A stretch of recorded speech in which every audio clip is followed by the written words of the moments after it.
Okay, so our logistics, as always, please feel free to use the chat to ask any questions. We will try to answer those as they come up. There will be some time, hopefully at the end, to unmute yourself and ask any questions that you have.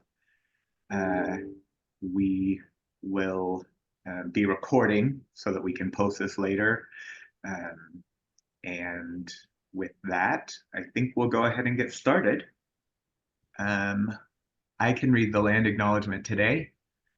We acknowledge that Yuba College sits on the unceded land of the Nishnawbe people. We recognize their ongoing connection to this region and commit to amplifying their voice to pursue federal recognition. We offer our respect to their elders and to all Nishnawbe people of the past, present, and future. Now to Dr. Thompson. Good afternoon, everyone. It is great to see you. I want to recognize that it is Asian American Pacific Islander Heritage Month.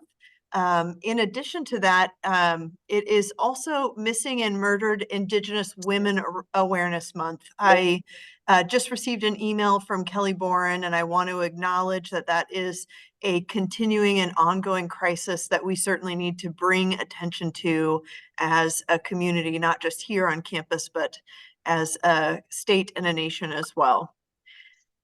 In the past few months, we have been making progress on our budget development for both Fund 11 and Fund 12.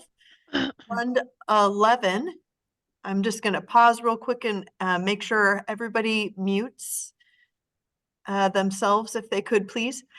Fund 11 is the unrestricted fund for our institution and for the district. That budget request went forward. We don't yet make local decisions about funding. We submit requests at the district level and they are made there. However, I do want to mention that when the resource allocation model is finalized, we will have an opportunity to start making local decisions about funding, both when there's additional funding available and when there's not, making decisions about where to cut. To that end, we have been doing an exceptional amount of work in the last few years to ensure that we are training managers to help them to understand. Oh no, it's going to be a little dark, sorry. To help them to understand the budget process, what the general ledger codes are, what the different funds are, et cetera, and to understand what we hope they are doing to ensure that they are gathering financial resource requests from program review, using those to work with their employees to submit requests, to understand what's a one-time request, what's an ongoing request, and how to justify those requests, so that when we have an opportunity to make some of those local decisions, we will have a good foundation on which to start making that. In addition, our budget and grant committee is meeting. They're doing a lot of sense making in understanding what processes currently exist, and some work to try and document what's in place now in order to have some really good conversations around what it might look like in the future. Also want to share that we will be moving forward with trying to help managers who oversee categorical funding, which is Fund 12. Those are restricted accounts that have requirements for what can and cannot be spent out of them, to develop a starting budget that will allow us to ensure that funds start the year in the GL or general ledger codes that they want that funding to. Commonly, we have not done this well as a district and as a college, and it means we spend a lot of time at the beginning of the year doing budget transfers to move funds from one GL code to another GL code. So this work hopefully will make the start of every year a bit more efficient, although it is our first go around really at this this year.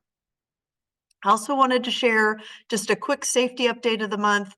You will see that the board is reviewing the contract to hire a security guard firm. That firm will provide us with services for about a year as we hire the district's director of safety, and that individual then develops the job descriptions and hires our own internal security guards in the future. We are certainly looking forward to having more consistent security guards. I know that this transition has been a bit challenging and uncomfortable. We knew that in order to get to a better solution, things might be a little challenging in the transition, and I continue to be grateful for everyone's patience as we have identified challenges and then done our very best to work through them. Want to make sure that everyone is aware the Chancellor's Open Door on May 15th will occur from 9 a.m. to noon in the Employee Lounge in Building 300 at the Yuba College Marysville campus. That will be the last Chancellor's Open Door until the fall. And so it's a last opportunity to connect with him before the end of the academic year. I wanted to share with you all that we were able to participate in the California State University Chico or Chico State Impact Day earlier this week. You will have likely seen some stories that out a memorandum of understanding that was signed between Chico State and 7 different community college institutions throughout the North State. There is going to be some information that will come out in the This Week at Yuba email describing very generally what improvements were made through that MOU, and I'm going to describe them a little bit for you here. The first is that the agreement guarantees that students at Yuba College who achieve Chico's minimum eligibility requirements and apply by the deadline will have guaranteed admission. Students who earn an associate's degree for transfer at Yuba College will be guaranteed the opportunity to earn a bachelor's degree at Chico State in a similar discipline.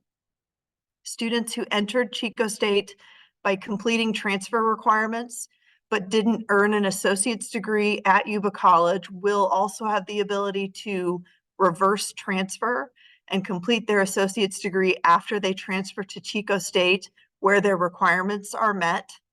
And we will have on-the-spot admissions events on site at Yuba College every semester. As with all things, there are a lot of details behind that, and certainly we're open to questions as we flesh out those details, but it is a commitment not just of Chico State's, but of ours to supporting students in their post-graduation outcomes, that great career and transfer opportunities. And I want to thank everyone who is involved in that day and in planning that MOU. Also want to give some kudos to the team that planned the dual enrollment workshop. I know Dr. Brown, Dr. Bagley, and our partners from Career Ladders did a really exceptional job gathering people from across the K-12 partnerships that we have, current and future. And I want to thank all of the faculty and staff from Yuba College who attended that event. It certainly was an opportunity for us to open doors and conversations about what's working and what's not working and how we can be better in the future to help our students and our community. Want to thank Chris Sanchez, Dr. Teresh, and their team for planning or supporting the UC Davis admitted reception that happened this week as well. That was an on-site event for students from Yuba College who have been accepted and admitted to UC Davis. And I really appreciate the work that all of you did to put on that event and support that happening. Finally, I want to make sure that I make a note for you all that today is our last YuZoom until September. We will, of course, return for the fall semester in August, but we have typically brought these all faculty and staff meetings back together the first week of September. We will do that.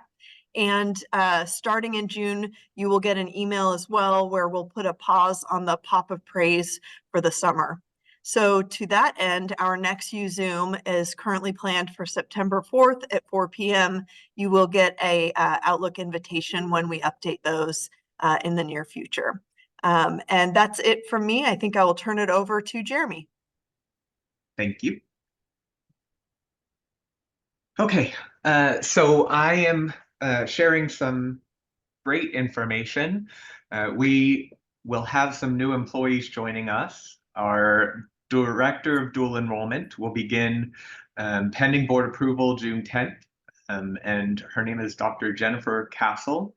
I will be able to share some information about her soon, but she brings with her a lot of great information. She has experience on the K-12 side and the community college side as a faculty member. She also just completed her doctorate with a dissertation in dual enrollment. And so looking forward to her joining us. We also have a new-ish tenure track nursing faculty who will be beginning with us August 1st, pending board approval. Katie Matthews in the Med-Surg nursing faculty position. And then also new-ish library and learning resources specialist beginning May 10th ASAP, pending board approval, Deborah Sutton at the Sutter County Center. So please join me welcoming all of them when they start and congratulating them.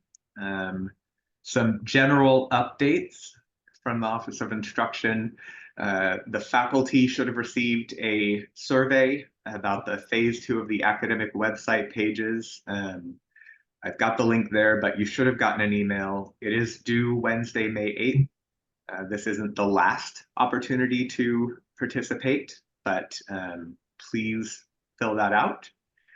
I also want to give a shout out to the fact that we, thanks to Christina Vanucci, Denise Burbach, Maris Wagner, and others, I know that we have some counselors who've been helpful in this program. I believe it was Christina, are you on?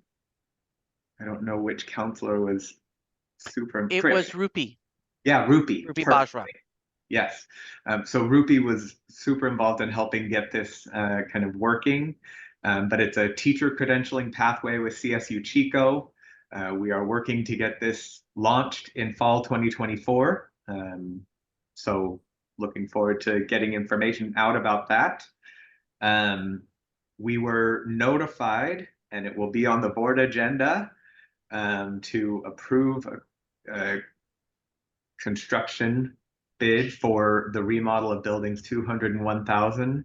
And that work is set to begin this summer. So Christina and I will be working with David and Brian to schedule some time to check in with the faculty and figure out the move information. But that will be happening. And then you should have also gotten the email from Gabby about the faculty luncheon on Friday, May 17th at noon in Flavors. Hope you can all join us. There is an RSVP link in the email, but I've also included it here. And that is all from me. So I am going to hand it off now to, I believe, Darla. Hey everyone, Dr. Harlan Fontendoza couldn't be here today, so she asked me to come and go over the slides. So as the semester is winding down, we wanted to remind everybody that we are offering drop-in tutoring appointments and review sessions for the rest of the semester. And we're open from 8 to 7, Monday through Thursday, and we leave at 4 on Fridays. Next slide. Oh, I'm proud to announce that the CSE is going to be partnering with MESA to do another final study jam. It's a lot of fun. It's a lot of time for students to get together and study. We have tutors, and hopefully Ruben, the support dog, will get to be there. That's still up for debate, but we're looking forward to it. So take a picture if you want. We all have some flyers going out too. So it's Wednesday, May 15th, 1 through 5 p.m. over at the College Success Center here on the Marysville campus. Next slide. Okay, so these are the current subjects that we have for the upcoming fall semester. If you don't see your class on here, please reach out if you have a student that you would like to recommend. We're always looking for tutors. You can get a hold of any of us and we'll be glad to show you how to get that hooked up. But as the fall semester comes, it gets really crazy because we're like, please send us somebody. So if you know somebody that stands out that you think would be a good mentor tutor, please let us know. Next slide. So this is our summer schedule. We're going to be open Monday through Thursday from 8 to 6 p.m. and we're going to be closed on Fridays. Oh, she did put the email. So that's the email if you have a student you'd like to recommend. So please let us know. Next slide. Oh, it's off to Dr. Dixon. Awesome. Thank you. You're Thank you, welcome. Darla. So good afternoon, everyone. I want to share with you some career and technical education spring events. If you can go to the next slide. We actually had 10 high schools attending at our Weld Camp. Those are the high schools. I got an opportunity to speak with many of the high school welding instructors, and they were super excited about what we do and what we sponsor. It was a good way for us to connect with our local high schools. So shout out to Dan Turner and all the people in welding. They put on a good event. Students had a great time. If you go to the next slide, you will see some pictures of them doing it with their equipment and just kind of building some models. They had some templates that they were trying to make and duplicate. So they had a great time coming, learning. They had some lunch and some pizza and stuff after that. So a good time was had by all. So we're excited about that. We're going to continue to try to do that each year, but I wanted to share that event with everyone. So we can go to the next slide. We also have something from the Fire Academy 45, fighting childhood cancer. It's near and dear to my heart. I do a ride every September for childhood cancer, but they went and they shaved their heads, and they're in the process of trying to raise funds for it. And so they went to St. Baldrick's on the 16th, so St. Patrick's Day. And for those of us who have those in our family, every 2 minutes a child is diagnosed with cancer. So they did their part to try to help fight that. And they did a great job. So if you go to the next slide, they went to raise $2,000, raised $4,200. Amazing. They doubled the goal. We were so happy about that. They did, and you can see, I couldn't get a picture real close, but if you can see, there's no hair on those individuals because they donated their hair as well. So great job to Fire Academy 45. So special shout out to Bubba, Chief Stoddard, as well as Mark Covington. They got that event aligned and got it all taken care of. So great job. Thank you for that. So if we can go to our next slide, we'll talk about our manufacturing. So our project manufacturing team, we went to a regional competition. We went to the College of Southern Nevada. We competed with 80 schools. We ranked 15, and we were 5th out of the top. We just got the results 2 days ago, so we didn't get into the top 4, but we got the final 4. We got 5th. So if something happens, we actually get to go to the nationals. So that's something we're looking forward to. Not that that's what we want, but if something happens, we get to go, then we're excited about that as well. So Joe Bauer, good job. Thanks for all the hard work and the dedication, and the young men and women who went and represented Yuba College well at the Southern College of Southern Nevada. So thank you for that. I think I'm going to turn it over to Dr. Teresh, if I'm not mistaken.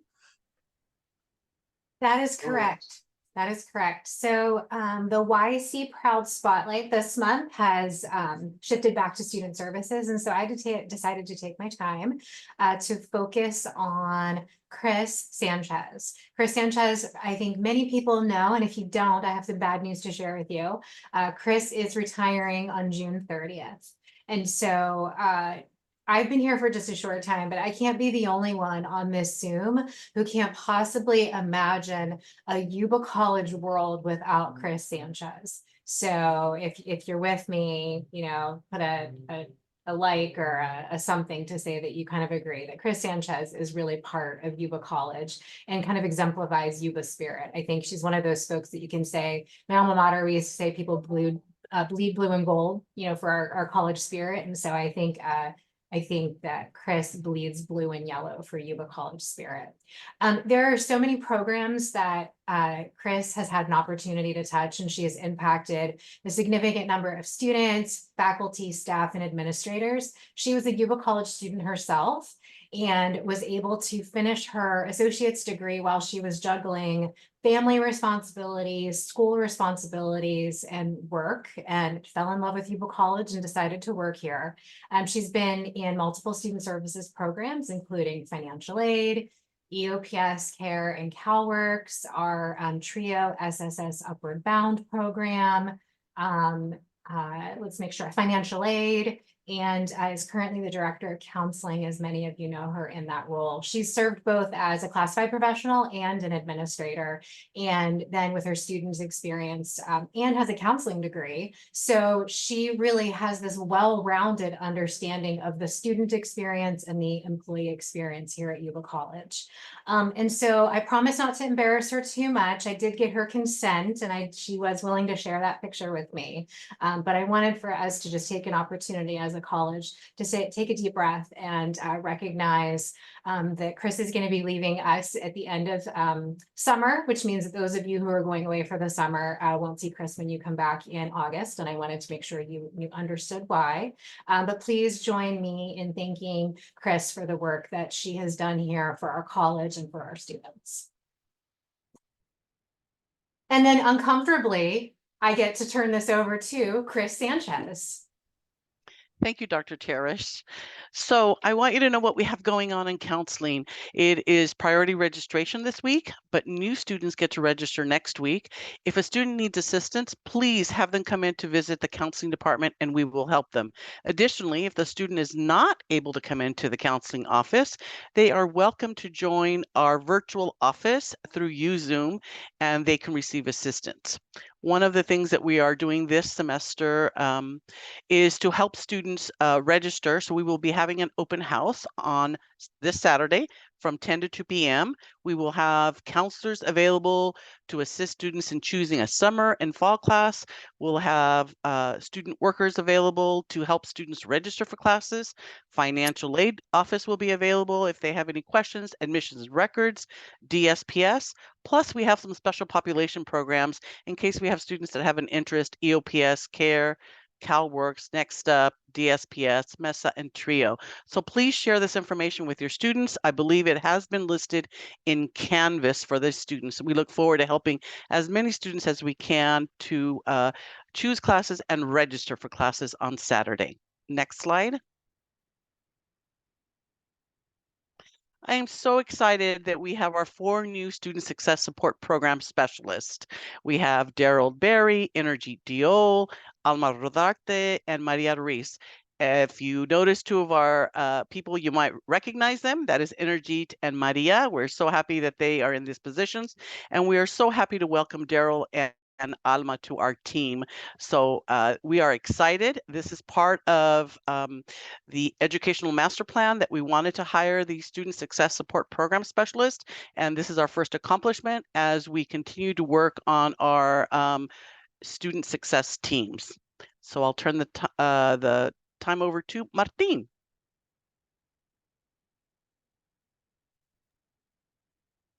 Hello, everyone. I'm not Martin. My name is Ryan Gergen. I'm a financial aid technician here at Marysville campus. For faculty and staff, I wanted to please have you help us, the financial aid office, to remind our students to complete their 24-25 FAFSA application or complete the 24-25 DREAM Act application. The 24-25 is open right now, and that's one that students need to complete. Next slide, please. Also, please let's remind our students that the 24-25 scholarship application is open. We need students to do these applications. This is free money for students for the next fall and next spring semester. It's very helpful for students. And so please just let's get the word out to students so we can have more students doing applications and we can give out more money. So.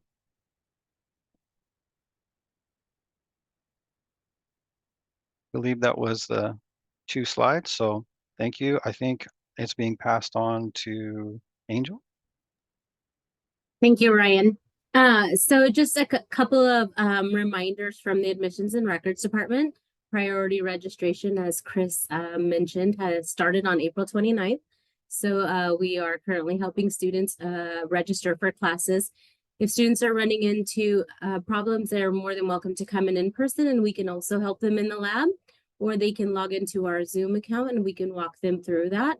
May 6th, the Admissions and Records Department will start accepting the high school non-CCAP dual enrollment form, or request, which was formerly known as the high school recommendation form.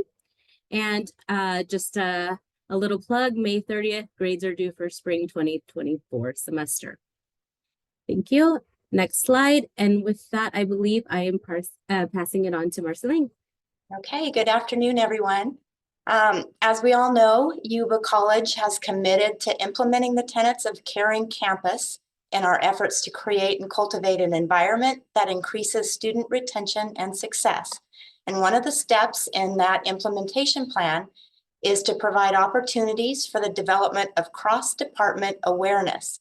And it's with this in mind that our DSPS and TRIO programs would like to invite our faculty and staff to join us for a Strawberry Support Cake open house event next Tuesday, May 7th. So please drop in any time between 10 a.m. and noon to learn about our programs and to have some dessert. You'll want to start at the DSPS office because that's where you'll get the cake part of your dessert and your coffee or tea and a raffle ticket.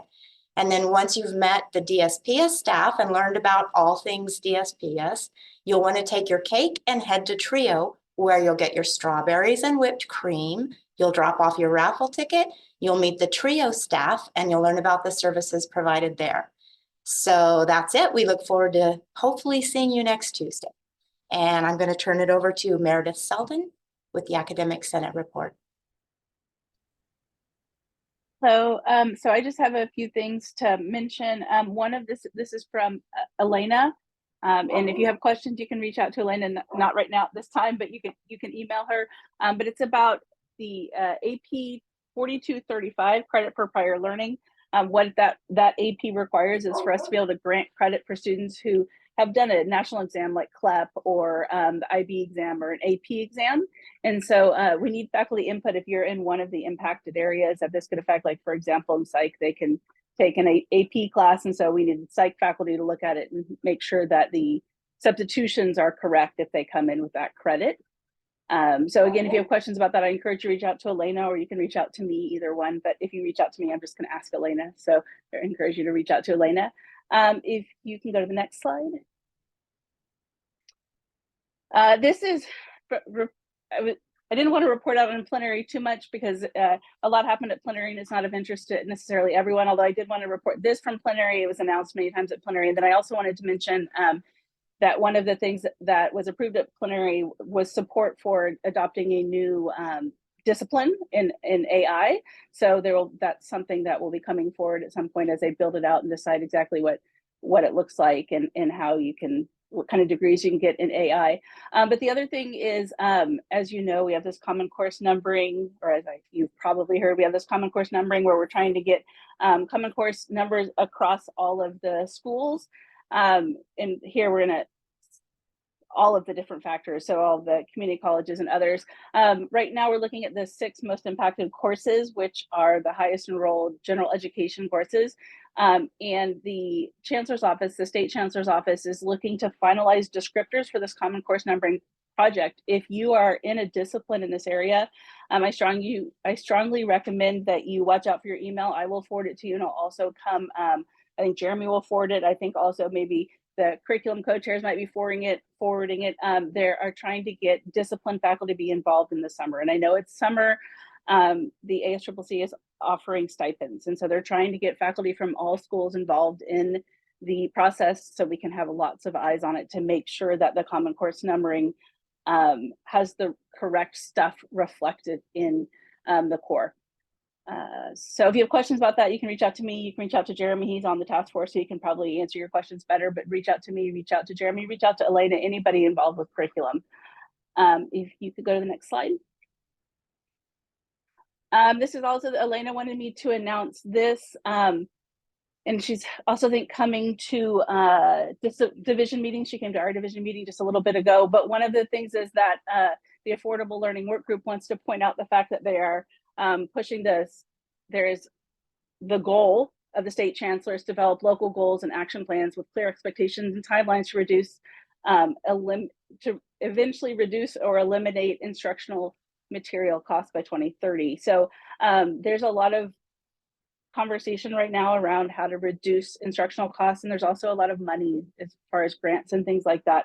If you are hoping to be able to use an OER book, a ZTC book, or to try and reduce your instructional costs, if you are interested in that, I encourage you to reach out to Elena or reach out to anybody in the Affordable Learning Materials Work Group. Talwinder's in it. I'm not sure who else is in it, but I know there's quite a few people. So if you have questions, reach out to them. And I think that's all I have. I think I hand it off to Eric Burns. Thank you. Hello, Yuba College. Before I get started, congratulations, Chris. Excited for you, and you'll be missed. At the end of the academic year, what we do is in athletics is the department comes up with and selects some awards for some of our athletes. Our male athlete of the year was Devin Malcolm of men's basketball.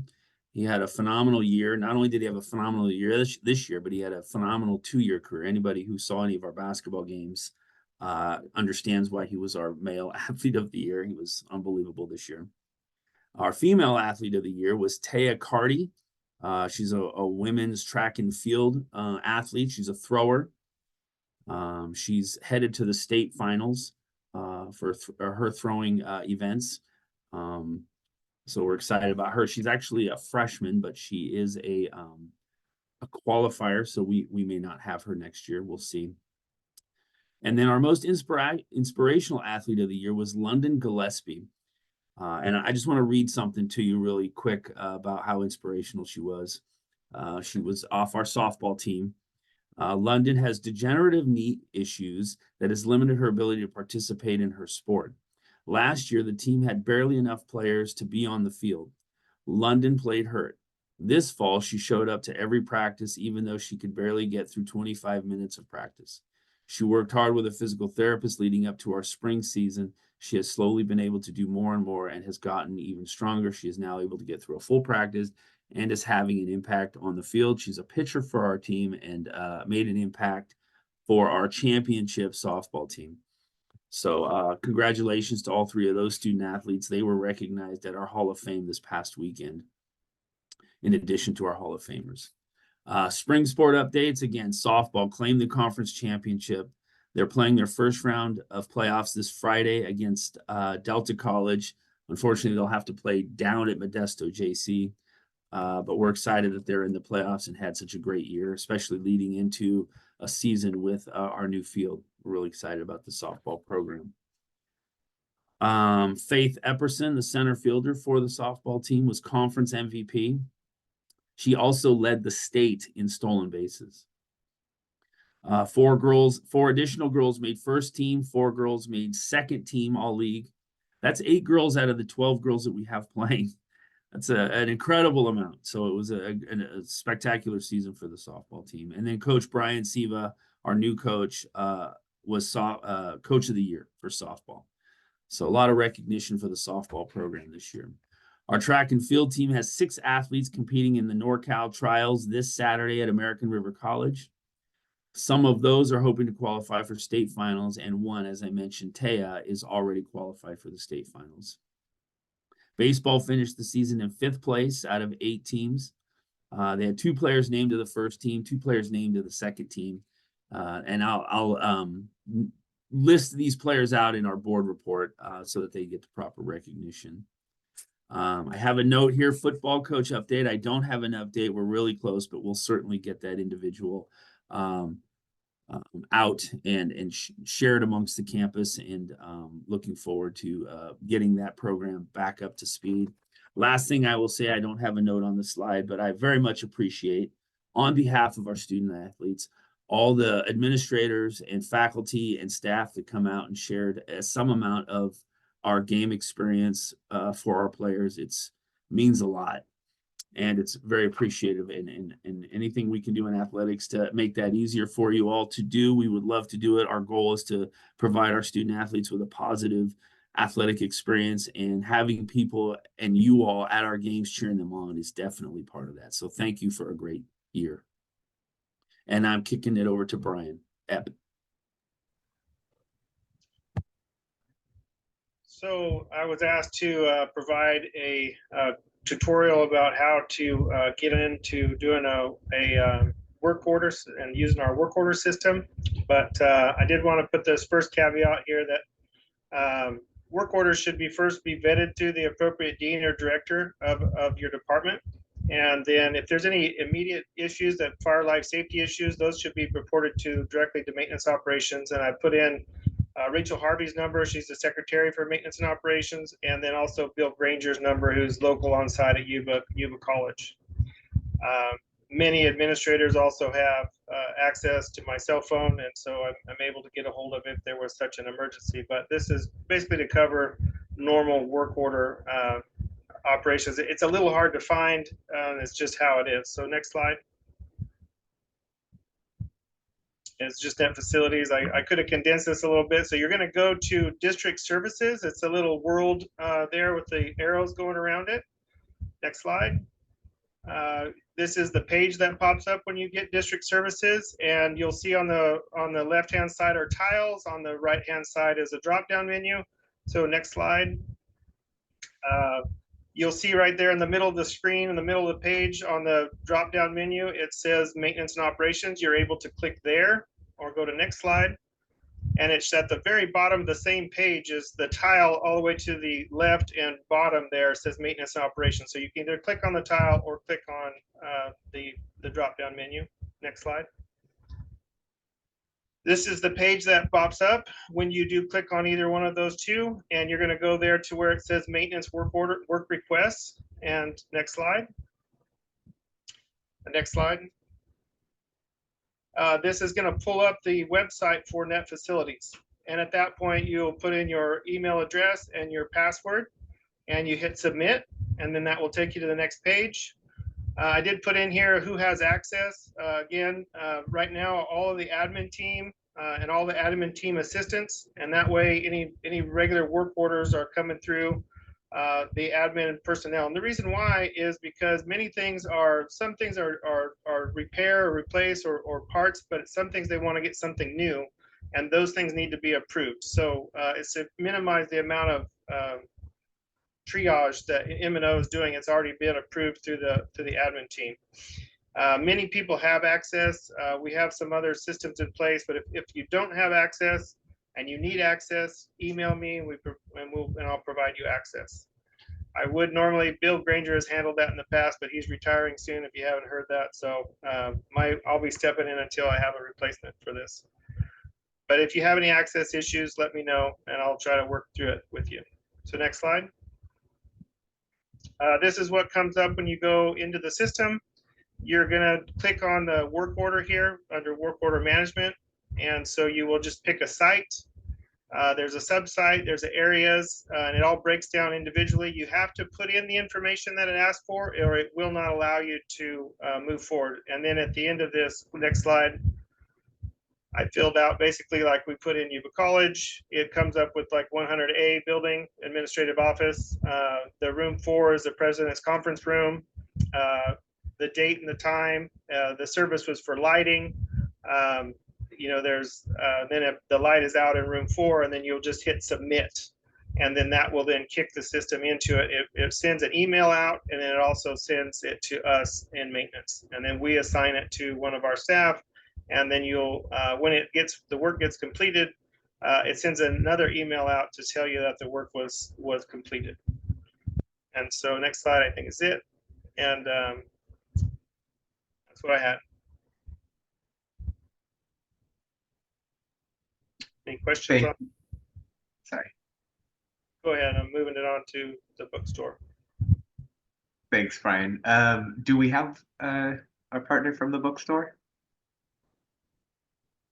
I'm not seeing anyone, so we will go on to questions and answers. Anyone have any questions? We may have answers.